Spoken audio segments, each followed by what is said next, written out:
Dios los bendiga, mis amados hermanos. Continuamos con nuestro curso de predicación expositiva. Hoy comenzamos con el capítulo 3, herramientas para el oficio. Recuerden nuestro libro de texto, La predicación bíblica de Haddon W. Robinson. Les recuerdo que sigan leyendo su libro y sigan contestando los ejercicios. Esto es un repaso de lo que estamos viendo los domingos en nuestra clase. Bueno, en este capítulo vamos a aprender lo siguiente. Vamos a aprender cómo comenzar a preparar un sermón y algunas herramientas que nos pueden ayudar para nuestro método de estudio. Entonces eso es lo que vamos a ver en general, cómo comenzar a preparar un mensaje, un sermón y las herramientas de estudio que podemos utilizar para descubrir nuestro tema y complemento. Entonces, el autor, si ustedes leen en este capítulo, el autor comienza haciéndonos ver la necesidad de desarrollar un método de estudio bíblico, pero al mismo tiempo nos alerta del peligro de depender rígidamente de un método para tener un sermón exitoso, como paso número 1, paso número 2, paso número 3 y ya. No, tenemos que tener cuidado porque predicar es un proceso dinámico que involucra muchas cosas y que se va desarrollando una madurez con el tiempo. Ni los predicadores más experimentados podrían decir que ya lo saben todo y que ya no necesitan aprender. Así que tenemos que tener mucho cuidado. Cada que exponemos somos alumnos ante Dios y estamos aprendiendo a exponer su palabra. Por mucho que estudiemos, no lo sabemos todo y además tenemos que aclarar aquí la presuposición de que tenemos que tener el llamado de Dios. Tenemos que tener al Espíritu Santo que nos ayude en esto y tiene que ser, obviamente, Dios guiando nuestros corazones en integridad para poder hacer esto. Entonces, estamos presuponiendo todo esto y la pregunta es, ¿qué es lo primero que tengo que hacer para preparar un mensaje? Bueno, una de las cosas que destaca aquí el autor en su sugerencia de un método de estudio bíblico es, primeramente, escoger el pasaje en el cual basaremos nuestro sermón. Eso es lo primero. Como dice el dicho, ¿no? Lo primero es lo primero. Incluso el autor lo ilustra de esta manera. Una antigua receta de conejo decía que para poder hacer caldo de conejo, lo primero que tienes que hacer es cazar el conejo. Entonces, ¿qué tenemos que hacer para poder preparar un mensaje? Formularnos dos preguntas. ¿De qué voy a hablar? Y segundo, ¿de qué pasaje de las Escrituras voy a extraer ese tema?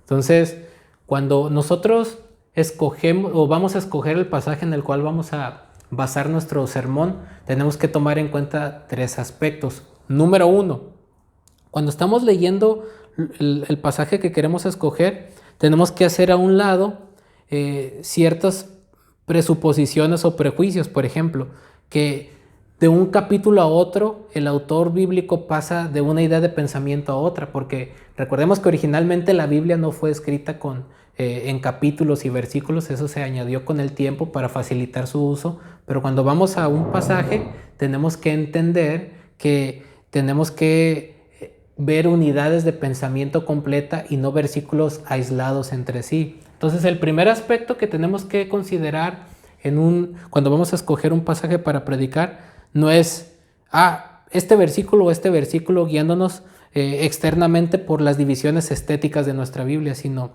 por una unidad de pensamiento. A veces un versículo puede contener una idea de pensamiento completa, a veces medio versículo, a veces un capítulo entero de la Biblia o a veces un capítulo y medio. Así que eso lo vamos a determinar conforme vayamos leyendo la Biblia. Y aquí yo quiero dar un consejo práctico. Antes de poder seleccionar un texto que nosotros vamos a predicar, es muy útil tener por eso en nuestros tiempos devocionales una lectura ordenada de la Biblia. No leer hoy un versículo de 1 Corintios, mañana de Mateo, luego de Génesis, sino leer libros enteros de la Biblia para nosotros ir teniendo una perspectiva completa de lo que trata la Escritura. Así que esto también tiene que ver con cómo leemos la Escritura. Eso es un consejo personal. Entonces, una vez que determinamos una idea o una unidad de pensamiento, también tenemos que ver otro factor como lo es la longitud del sermón. Tenemos que ser realistas y tenemos que ser disciplinados. Algunos de nosotros estamos acostumbrados a predicar media hora, otros 40 minutos, otros 50 minutos, otros una hora, y tenemos que respetar el tiempo. Entonces, tenemos que determinar el texto que vamos a hablar, esa unidad de pensamiento. Tenemos que tomar en cuenta el tiempo en el que lo vamos a exponer y poder organizar toda esa información para que sea de una manera clara y útil a nuestra audiencia. Así que el factor tiempo es importante a considerarlo, y esto se va adquiriendo con la experiencia, con el tiempo, no es de la noche a la mañana, pero también tenemos que pensar esto a la hora de seleccionar el pasaje. ¿Cuánto tiempo voy a tener para exponerlo? Y respetar ese tiempo. Si es media hora, 40 minutos, 50, 60 minutos, dependiendo del tiempo que tenemos para exponer ese pasaje. Y otro aspecto que importante a considerar es que tenemos que tener cuidado cuando tenemos la necesidad de predicar un tema determinado de las Escrituras, y es lo que conocemos como la exposición temática. Aquí quiero aclarar que esto difiere en gran manera con el sermón temático, donde a veces tenemos la tendencia de quiero hablar, por ejemplo, de determinado tema, y voy a ver qué versículos de la Biblia encajan con mi idea. Tenemos que tener mucho cuidado porque a veces esos versículos no dicen lo que nosotros creemos que dicen. De lo contrario, al ver lo que los versículos sí dicen, tenemos que basar nuestras ideas a lo que el texto está diciendo. Así que la exposición temática consiste no en tener una idea y a ver qué versículos encajan con mi idea, sino al estudiar esos versículos y ver de qué tema están hablando, relacionarlos entre sí para poder desarrollar un tema, ya sea doctrinal, ya sea ético o de algún problema personal. Por ejemplo, si estamos hablando de la doctrina del infierno, si estamos hablando de la doctrina de la Trinidad, de la doctrina de la expiación, de la doctrina de la justificación por la fe, de la doctrina de qué hay después de la muerte, etc. Entonces tenemos que tener mucho cuidado que los versículos que vamos a usar estén correctamente interpretados. Y en eso difiere del sermón temático. Una exposición temática tiene que ser fiel a la interpretación bíblica. En un sermón temático podemos ser descuidados y simplemente agarrar versículos al azar que pensemos que digan nuestra idea. Así que hay que ser muy cuidadosos a la hora de seleccionar un pasaje. Hay que cerciorarnos realmente de que el texto esté diciendo lo que el texto quiere decir y no lo que nosotros queremos a fuerzas comunicar a la gente. Entonces, por eso ayuda mucho la disciplina de predicar un sermón consecutivo de un libro entero de la Biblia, porque nos vamos a limitar a lo que el texto dice, las ideas del pasaje, y no vamos a querer forzar nuestras ideas a que encajen con la Biblia. Ahora, después de que nosotros determinamos estos aspectos, que vamos a ver predicar una unidad de pensamiento, vamos a determinar el tiempo en el que lo vamos a predicar, la longitud del sermón, y vamos a determinar si es posible algún tema de ese pasaje. Ahora la segunda etapa es estudiar el pasaje y preparar nuestras notas. Y aquí es donde entramos un poquito en materia. Primeramente vamos a ver que lo primero que hay que considerar en nuestro estudio del pasaje es el contexto.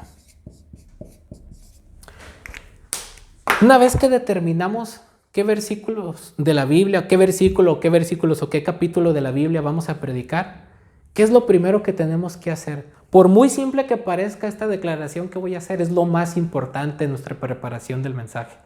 Y eso es leer una y otra vez el texto que vamos a predicar. Tenemos que leer. Un ejemplo, si vamos a predicar el capítulo 13 de 1 Corintios, tenemos que leerlo una y otra vez y en diferentes versiones, y tenemos también que leer varias veces el libro en el cual está rodeado ese pasaje, es decir, toda 1 Corintios. Esto es muy importante. ¿Por qué? ¿Por qué razón?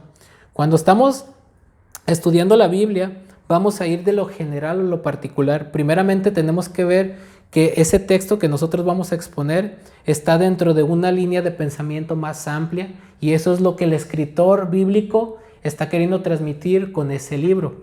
Vuelvo a poner como ejemplo, por ejemplo, 1 Corintios 13.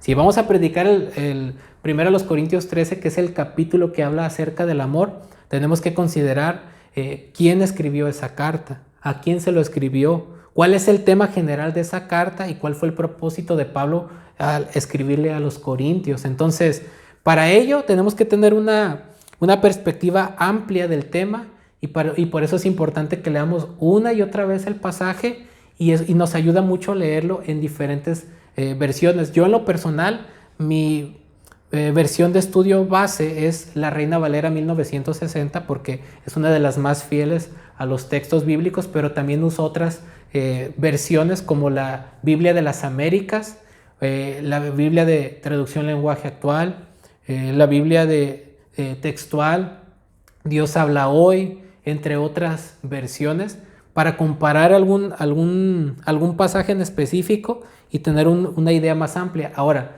si ustedes como yo, que usamos la Reina Valera 1960, tiene que tener un diccionario de su propia lengua española al lado, porque hay palabras en la Reina Valera que nosotros no usamos comúnmente y eso puede entorpecer nuestra comprensión del texto. Una vez que leemos nuestro pasaje varias veces en la versión de nuestro estudio favorita, como la Reina Valera, usamos un diccionario en nuestro propio idioma para entender el significado de ciertas palabras en nuestro propio lenguaje y también usamos otras versiones, otras traducciones de la Biblia para tener una idea más amplia de lo que el escritor bíblico está diciendo. Y aquí también nos es útil, no estamos solos, porque de una vez que leemos varias veces el pasaje en su contexto, leemos el libro en el cual está ese capítulo, también podemos consultar libros muy útiles como introducciones a ese libro. Por ejemplo, voy aquí a recomendar algunos. Miren, por ejemplo, este libro, Panorama del Antiguo Testamento, también hay uno que se llama Panorama del Nuevo Testamento, aquí lo tengo, de Paul Benward. Son libros muy útiles porque nos ubican en el tema del autor, su fecha, su propósito. Otro libro también muy importante y muy básico para esto, que les recomiendo, es el Manual Bíblico MacArthur. Es un estudio introductorio a cada libro de la Biblia. Esto nos va a abrir un panorama para saber de qué está hablando el autor, su propósito, el contexto en el cual estaba. También hay Biblias de estudio que podemos usar. Por ejemplo, aquí tengo la Biblia de estudio Riley, también la Biblia de estudio MacArthur. Una Biblia de estudio también muy buena es la Biblia de estudio reformada. Y hay otros recursos muy buenos para poder determinar de qué cuál es la intención del autor. Hay comentarios bíblicos, por ejemplo. Si queremos estudiar el libro de Mateo, aquí hay dos comentarios bíblicos diferentes, uno de Carson, uno de MacArthur. Por ejemplo, si queremos estar estudiando el libro de la epístola a los romanos, por ejemplo, aquí tenemos un comentario de Calvino, etc. Los comentarios bíblicos tenemos que entender que nos sirven para dos cosas. Una, para ver las introducciones al libro, para ver su estructura general, de qué trata el libro y todo, y compararlo con lo que los diferentes autores plantean de eso. Y ya cuando estamos más adelantados en nuestro estudio, para complementar ideas, para saber acercarnos al trasfondo de cierto pasaje, significado de ciertas palabras o reforzar alguna idea. Pero quiero aclarar algo aquí. Nunca comencemos leyendo un comentario si primero no hemos leído varias veces nosotros el pasaje por nuestra cuenta. Lo hemos hecho en diferentes traducciones, y las herramientas que vamos a usar ahorita solamente es para determinar quién escribió ese libro, a quién se lo escribió, por qué se lo escribió. Todavía no vamos a ver comentarios del texto que queremos interpretar, para poder trabajar en nuestra propia exégesis y no hacer un plagio de los comentarios. Cuando vamos a predicar, no vamos a hacer un copy-paste de un comentario, porque eso no es legítimo. Así no estamos transmitiendo un mensaje de nosotros a la congregación. Estamos simplemente plagiando lo que otro autor dice de determinado texto. Tenemos que tener mucho cuidado. Pero por el otro lado, tampoco vamos a menospreciar la sabiduría que Dios le ha dado a otros hermanos sobre diversos temas. Así que tenemos que tener un balance en esto. Bueno, una vez que nosotros determinamos el contexto, por ejemplo, si vamos a predicar de 1 a los Corintios, leemos, por ejemplo, en nuestra Biblia de estudio qué dice acerca de la introducción del libro a 1 a los Corintios. vamos a nuestro manual de introductorio de cada libro de la Biblia a ver qué dice sobre primero los Corintios, etcétera. Ya que comprendemos lo que Pablo el propósito de Pablo al escribirle a los Corintios, cuál era la situación de lo que estaba pasando en la iglesia de Corinto cuando Pablo escribió, etcétera, ya vamos a tener un concepto más amplio de lo que trata el libro, y entonces ahora sí nos vamos a adentrar a la sección específica del texto que queremos predicar. En este caso, un ejemplo. Si estamos queriendo predicar primero a los Corintios capítulo 13, que es el capítulo que habla del amor, entonces al ver la unidad de pensamiento aquí nos damos cuenta que Pablo está hablando del amor aquí, no de una manera general, nomás así. Por lo regular escuchamos mensajes de esto en una boda o para consejos de matrimoniales, etcétera, pero realmente si leemos el capítulo 12 y el capítulo 14, que es lo que está antes y después de este capítulo, Pablo está hablando de los dones espirituales. Y si leemos esta carta, vemos que uno de los problemas que había en esta iglesia era precisamente la carnalidad por medio de las divisiones, porque algunos se lucían con sus dones y se creían mejor que los otros. Entonces, lo que le hacía falta a los hermanos para usar sus dones correctamente era precisamente el amor. Entonces, este capítulo, lo que lo rodea es el tema de los dones espirituales, de una problemática que estaba pasando en la iglesia de Corinto en este momento. Entonces, Pablo no habla por casualidad del amor, tiene un propósito en específico. Entonces, para delimitar el capítulo 13, tenemos que comprender entonces de lo que Pablo está hablando en el capítulo 12 y en el capítulo 14. Esto es solamente un ejemplo. Entonces, Pablo está hablando de cómo usar los dones espirituales y por eso está hablando del amor, y ya nos vamos acercando más a la idea del escritor. Otro aspecto a tratar aquí en el contexto es el papel que juegan las herramientas que nosotros vamos a usar. Y para esto tenemos que tener claro esto. Cuando nosotros empezamos a analizar, a observar el texto, tenemos que hacer notas. Cuando estamos leyendo, por ejemplo, este pasaje de 1 Corintios 13, en la traducción Reina Valera, y luego lo estamos comparando con la Biblia de las Américas o la versión Dios habla hoy, alguna frase ahí que difiera, podemos anotar qué diferencia haría si este versículo no estuviera aquí, o por qué esta traducción lo dice de esta manera y por qué esta no. Formularnos preguntas que vamos a ir respondiendo con otras herramientas. Y aquí es donde entramos también más en materia, las herramientas que podemos usar. Vamos a ver las herramientas que podemos usar. Una de las herramientas muy útiles en nuestro estudio para ver los detalles del pasaje es los léxicos. Por ejemplo, aquí tengo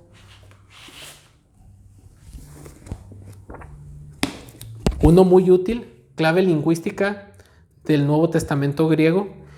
Los léxicos nos ayudan a saber el significado de ciertas palabras y nos ubican a veces en el contexto que se usan esas palabras.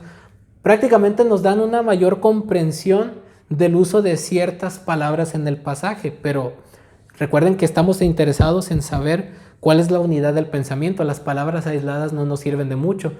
Entonces tenemos que ver por qué esa palabra está usada en ese versículo. Y aquí es donde usamos otras herramientas como las concordancias bíblicas. Algunas de nuestras Biblias tienen una concordancia al final. Hay algunas aplicaciones, por ejemplo, que podemos bajar gratuitamente, ya sea desde nuestra computadora o desde nuestro celular, que ya son muy prácticas. Por ejemplo, no solamente tenemos que saber el significado de la palabra en el idioma original, sino en qué contexto está usada, y para ello nos es útil usar las concordancias. Las concordancias son libros de determinados temas o palabras que nos dicen dónde aparecen en las escrituras. Por ejemplo, el amor de Dios, y en qué contexto, en qué pasaje de la escritura está hablando de eso, o por ejemplo de otro tema de la salvación, en el Antiguo Testamento, en el Nuevo Testamento, en qué contexto aparece esa palabra salvación, redención, expiación, etc. Entonces las concordancias es una herramienta útil también a utilizar. Otra de las ayudas que podemos nosotros entender para esto es los diccionarios bíblicos. A veces no estamos muy familiarizados con ciertas cuestiones del pasaje y a veces necesitamos aclararnos un poquito más sobre alguna costumbre, sobre alguna palabra. Y algún libro útil que nos puede ayudar, por ejemplo, en esto es un ejemplo, ¿no? Este libro, Gran Diccionario Enciclopédico de la Biblia, trae un orden temático de ciertas palabras, cómo se usaba en el Antiguo Testamento, en el Nuevo, cómo se usaba incluso en la literatura fuera de la Biblia. Otro libro útil para el estudio de palabras así es este libro, Compendio Teológico del Nuevo Testamento, de Bromi y Friedrich. Es muy práctico este libro y también nos dice, por ejemplo, cómo se usaba alguna palabra griega en el contexto griego antes del Nuevo Testamento, cómo lo usaron los apóstoles, cómo se usan los evangelios, etcétera, y cómo el desarrollo del pensamiento del significado de esa palabra. Pero ahí no queda a veces muy claro lo que el texto está diciendo, y después de ello también podemos usar comentarios bíblicos, como lo hemos dicho. Por ejemplo, si estamos estudiando la epístola a los hebreos, hay comentarios muy buenos, como por ejemplo de F.F. Bruce, MacArthur, algunos comentarios más confiables. Por ejemplo, tenemos como los de Simon Kistemaker y también Hendrickson. Tenemos otros comentarios como Evis Carballosa y de algunos otros autores que nosotros podemos considerar como confiables, pero recuerden que los comentarios no es la base de nuestro estudio, sino es para saber más acerca del trasfondo del pasaje y analizar los detalles del texto. Otra de las herramientas que podemos usar, por ejemplo, son las herramientas electrónicas. Aquí me voy a acercar un poquito más. Miren, fíjense bien. Yo uso, por ejemplo, esta aplicación My Bible y es gratuita. Por ejemplo, aquí tengo diferentes traducciones de la Biblia. Por ejemplo, vamos a buscar primero a los Corintios 13, que pusimos como ejemplo hace ratito. Primero a los Corintios 13, capítulo 1. Aquí yo tengo la versión de la Biblia de las Américas, pero por ejemplo voy a ponerlo en la versión, Reina Valera. Y por ejemplo, aquí yo puedo saber el significado de alguna palabra. Dice, el amor es sufrido. Con tan solo darle a esta palabra, me aparece un diccionario bíblico del griego Strong. Y aquí me dice el significado de la palabra. Otra herramienta útil que yo uso para esto, por ejemplo, es un interlineal. El interlineal nos ayuda grandemente. Por ejemplo, vámonos otra vez a primero a los Corintios 13. Capítulo 13. Versículo 1. Y aquí, bueno, aunque está en inglés, a lo mejor no todos sabemos inglés, y yo tampoco de hecho sé mucho inglés, sé lo muy básico, pero nos ayuda porque, por ejemplo, alguna palabra importante en el griego o en el caso del Antiguo Testamento, en el hebreo, nos ayuda a determinar si es un verbo, cómo está conjugado. Por ejemplo, aquí un verbo en el capítulo 2 dice, aquí por ejemplo, este verbo, si yo le doy clic aquí, me dice que es un verbo presente, subjuntivo, activo en primera persona. Bueno, eso ya es una ayuda gramatical que podemos usar un poquito más avanzado. También hay otras aplicaciones como eSword y es gratuita. Ahí también podemos encontrar diccionarios.